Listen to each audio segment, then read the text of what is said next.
इस समुद्र तट की रेत बहुत ही अजीब और खतरनाक है। जैसे ही किसी की त्वचा इसका स्पर्श करती है, वह रेत उसे तुरंत निगलना शुरू कर देती है। चुई हुआ ने जैसे ही रेत पर कदम रखा, उसकी टांगे तुरंत उसमें फंस गईं। शाओशुआई अपनी महिला मित्र की चेतावनी को नजरअंदाज कर हीरो बनने के चक्कर में गाड़ी से कूद गया, लेकिन उससे पहले कि वह चुई हुआ को बचा पाता, चुई हुआ को रेत ने पूरी तरह से खींच लिया और वहीं उसकी मौत हो गई।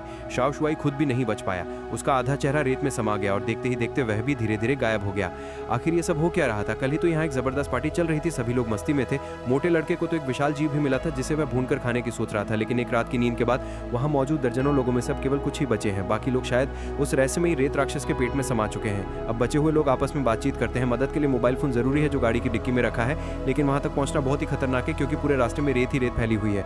तब की अंग एक योजना बनाता है। वह सर्फिंग बोर्ड को जमीन पर रखकर एक के बाद एक करके उस पर चढ़ते हुए आगे बढ़ने लगता है ताकि उसके शरीर का कोई भी हिस्सा रेत को न छू सके। लेकिन अचानक वह फिसल कर गिर पड़ता है और रेत का जीव उसे पकड़ लेता है। कियांगा पूरी ताकत लाकर खुद को खींचकर बाहर निकालता है, लेकिन उसके पेट में राक्षसी टेंटिकल से गहरा जख्म हो जाता है। उसी समय केला गलती से जली हुई रेत पर गिरता है और कियांगा देखता है कि रेत का प्राणी उस जली हुई जगह के पास आने से डरता है। यह देखकर वह तुरंत जोखिम उठाकर उसी जगह पर कूदता है। वह सुरक्षित रहता है और उसकी ये खोज सही साबित होती है, लेकिन तब तक बहुत देर हो चुकी होती है। उसके जख्मी जहर फैल चुका होता है। वह अब और खड़ा नहीं रह पाता। मोबाइल फोन तक पहुंचने से पहले ही उसकी पूरी ताकत खत्म हो जाती है और वह जमीन पर गिरकर वहीं मर जाता है।